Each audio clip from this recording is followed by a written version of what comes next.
नमस्कार, जय हिंद, वंदे मातरम दोस्तों। मैं नवदीप सिंह तक्षशिला बुंदेलखंड में आपका एक बार फिर से स्वागत करता हूं। तो जैसा कि आपको पता है, सीटेट दिसंबर 2024 के लिए प्रैक्टिस सेट चल रहे हैं आपकी। तो इसमें हम आज अपना अगला प्रैक्टिस सेट करेंगे, प्रैक्टिस सेट नंबर 8।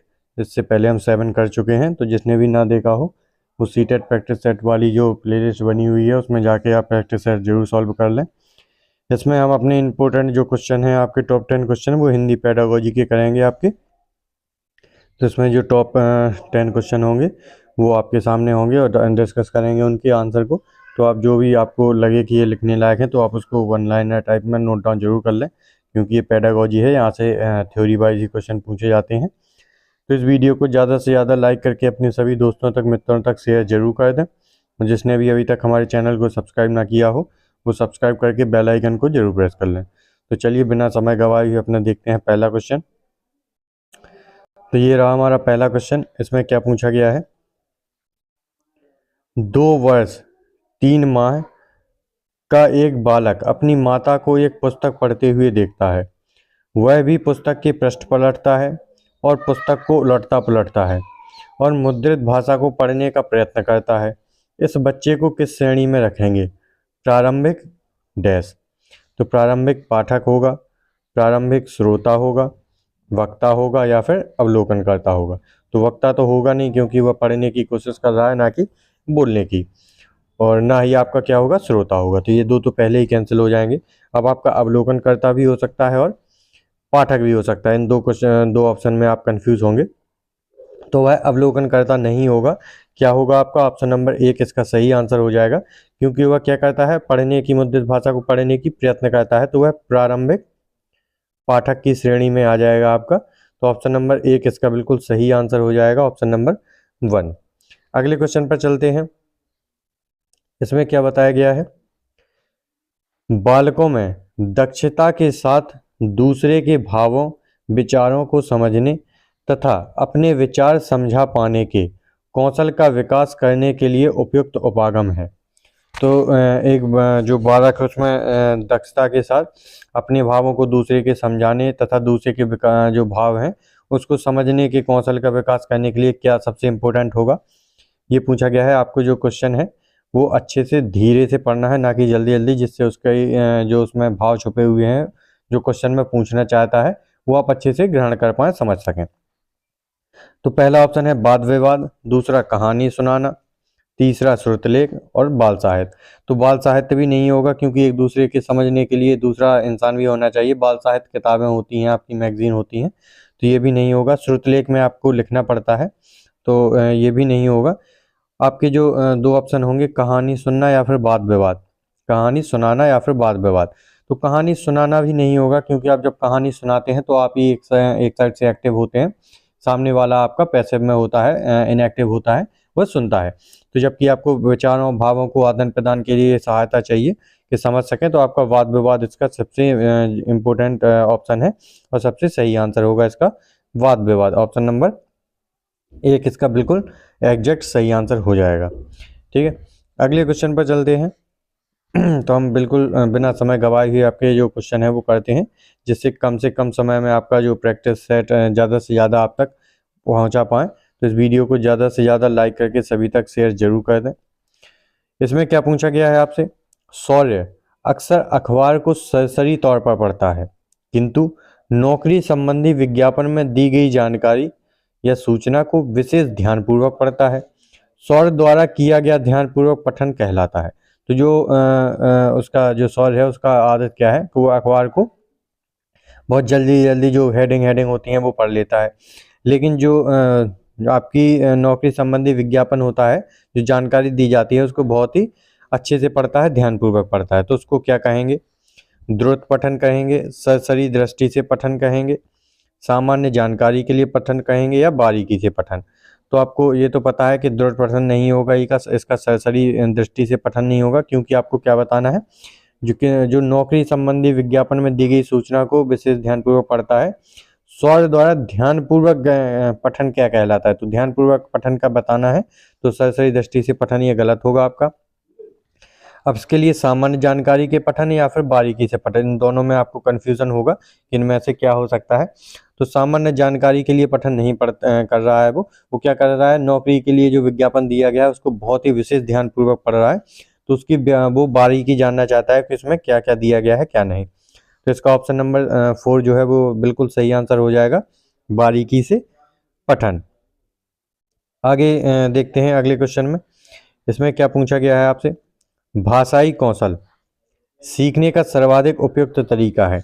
तो अगर कोई भाषाई कौशल सीखना चाहता है तो उसका सबसे उपयुक्त तरीका कौन सा होगा, चुनौतीपूर्ण और यांत्रिक भाषा ड्रिलों की मदद से, एक समय में एक ही कौशल पर ध्यान केंद्रित करके, समावेशित युक्तियों के माध्यम से, या फिर केवल लिखित परीक्षा और प्रदत्त कार्यों के द्वारा। तो केवल शब्द है इसमें, ये नेगेटिव होता है तो ये तो वैसे ही कैंसिल हो जाएगा आपका। एक ही समय पर एक ही कौशल ध्यान में केंद्रित करके, ये भी नहीं होगा आपका, ये भी गलत हो जाएगा। ऐसा नहीं है कि एक समय पर एक ही आपको जो ध्यान केंद्रित करना है एक ही कौशल पर। और चुनौतीपूर्ण, ये भी आपका गलत हो जाएगा। तो इसका जो सबसे सही और सटीक आंसर होगा वो होगा समावेशित युक्तियों के माध्यम से। तो समावेशित युक्तियों के माध्यम से आप सीख सकते हैं। तो ऑप्शन नंबर 3 इसका बिल्कुल सही आंसर हो जाएगा, ऑप्शन नंबर 3। अगले क्वेश्चन पर चलते हैं। इस क्वेश्चन में क्या पूछा गया है आपसे, भाषा कौशलों के विकास में अवधारणाओं को बनाने तथा विचारों को उत्पन्न करने में मुख्य भूमिका होती है। तो अवधारणाओं को बनाने और विचारों को जो उत्पन्न करने की जो मुख्य भूमिका होती है वो क्या होती है, तो इंद्रिय संप्रेषणों की, बोलने की, भाषा पुस्तकों की, आधिकारिक भाषा की।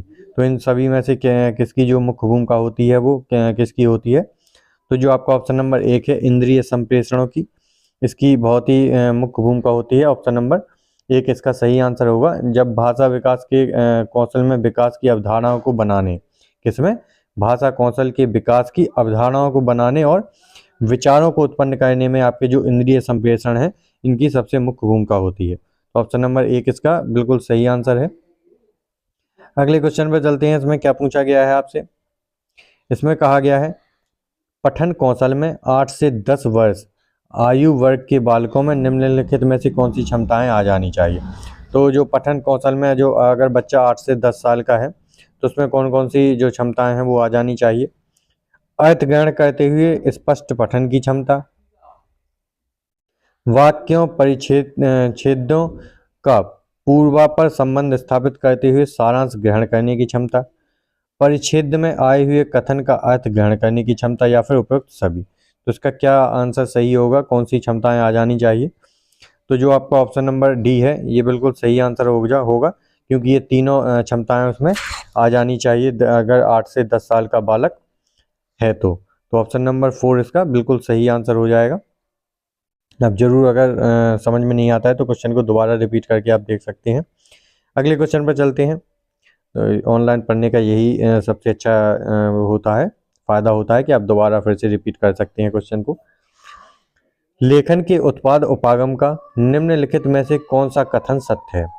तो अगर लेखन के जो उत्पाद उपागम है उसमें कौन सा कथन सत्य होगा, एक बार किए गए अभ्यास के रूप में लेखन, पूरी प्रक्रिया पर ध्यान केंद्रित करने के रूप में लेखन, एक चरण से अन्य चरण की ओर बढ़ने के रूप में लेखन, या फिर छात्र केंद्रित उपागम रूप में लेखन। तो इसका क्या बिल्कुल सही आंसर होगा, तो इसका जो बिल्कुल सही आंसर होगा वो हो जाएगा आपका ऑप्शन नंबर 1, एक बार किए गए अभ्यास के रूप में लेखन, इसका बिल्कुल सही आंसर होगा ऑप्शन नंबर 1।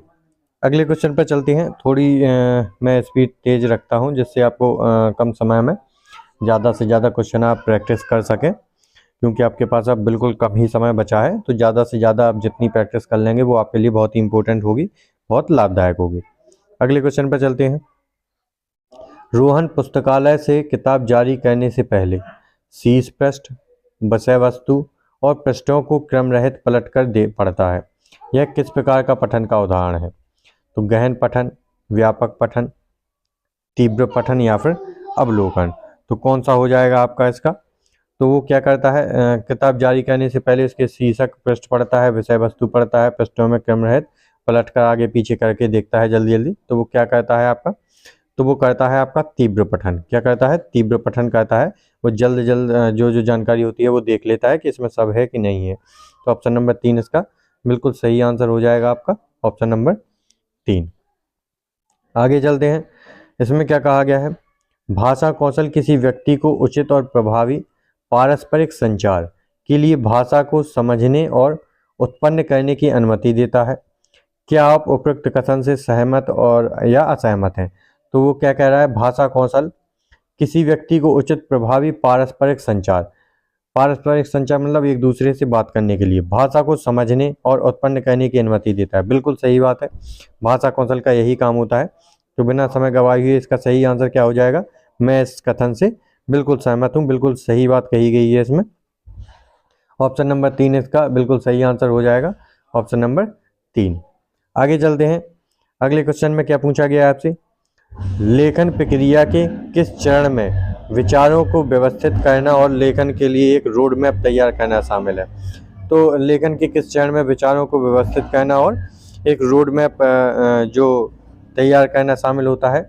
विचार मंथन में, रूपरेखा बनाने में, संपादन करने में या फिर अंतिम रूप देने में? तो इसका क्या सही आंसर हो जाएगा? तो इसका जो सही आंसर हो जाएगा वो हो जाएगा रूपरेखा बनाना। अगर आप विचारों को व्यवस्थित कर रहे हैं और एक रोड मैप तैयार कर रहे हैं तो क्या कर रहे हैं आप? एक रूपरेखा तैयार कर रहे हैं। तो ऑप्शन नंबर 2 इसका बिल्कुल सही आंसर हो जाएगा। तो ये आपके जो टॉप 10 क्वेश्चन थे ये कंप्लीट हो गए हैं। आप कमेंट बॉक्स में लिख के ज़रूर बताएं कि आपके जो कितने क्वेश्चन हैं वो सही हुए हैं 10 में से, और आपको ये क्लास कैसी लग रही है। आपका जो कमेंट है वो बहुत ही हमको भी ऊर्जा देता है, जिससे हम आपके लिए लगातार रूप से आपके प्रैक्टिस सेट बनाते रहेंगे, जो भी आपके कॉम्पिटिटिव एग्जाम्स में, टीचिंग एग्जाम्स में, सबके लिए इंपॉर्टेंट होंगे। तो इस वीडियो को ज़्यादा से ज़्यादा लाइक ज़रूर करें और कमेंट भी ज़रूर करें। मिलते हैं अगली वीडियो में। जय हिंद दोस्तों।